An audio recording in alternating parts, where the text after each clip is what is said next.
చిలకడదుంప కూర చేస్తున్నానండి. చిలకడదుంప ముక్కలన్నీ కోసి పక్కకు పెట్టుకోవాలి. కరివేపాకు, పచ్చిమిర్చి, కొద్దిగా నూనె, ఉప్పు, కారం, పసుపు, ఆవాలు, జీలకర్ర, పోపులు, కొద్దిగా అల్లం వెల్లుల్లి పేస్ట్, కొద్దిగా గరం మసాలా, కొంచెం ఒక ఉల్లిపాయ. ముందుగా పెనం వెలిగించుకోవాలండి. స్టవ్ వెలిగించుకొని పెనం పెట్టుకోవాలండి. కొద్దిగా ఆయిల్,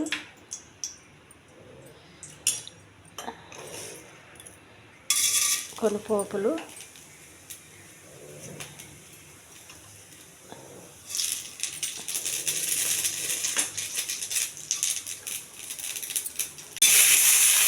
ఉల్లిపాయ,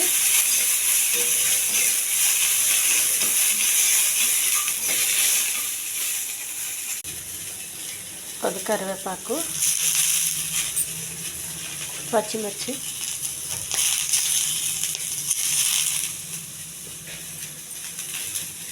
కొద్దిగా అల్లం వెల్లుల్లి పేస్ట్ కొంచెం వేయాలండి, ఎక్కువ వేయకూడదు.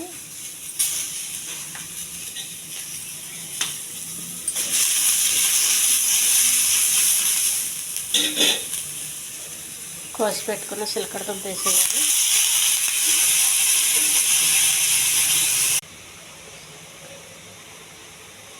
కొద్దిగా గరం మసాలా అండి,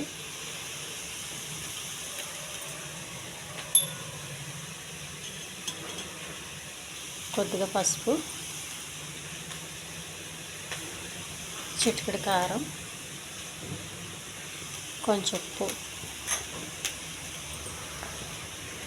కొంచెం వాటర్ ఉడకడం కోసం. ఎక్కువ వేయద్దు, మరీ మెత్తగా అయిపోతే బాగోదు.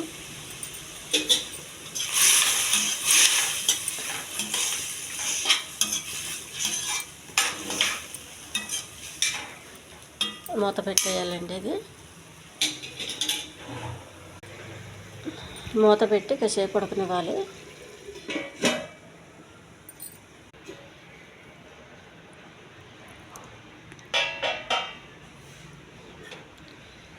టేస్టీ చిలకడదుంప ఫ్రై రెడీ అయిందండి. ఈ ఛానల్ నచ్చితే సబ్స్క్రైబ్ చేయండి, షేర్ చేయండి, లైక్ చేయండి, కామెంట్ చేయండి. చూడండి, ఇలా చేసుకుంటే చాలా బాగుంటుంది తినడానికి. మనం టిఫిన్లో కూడా తినొచ్చండి. దుంప ఉడకబెట్టి తింటే చప్పగా ఉంటుంది. అలా కాకుండా ఇలా చేసి తింటే చాలా టేస్ట్గా ఉంటుందండి. పిల్లలు కూడా ఇష్టపడతారు బాగానే. పిల్లలు పెద్దవాళ్ళు కూడా ఇలా చేసుకుంటే. దీనిలో కొంచెం కారం, ఉప్పు ఇలాంటివి తగ్గించుకోండి. చిన్నపిల్లలు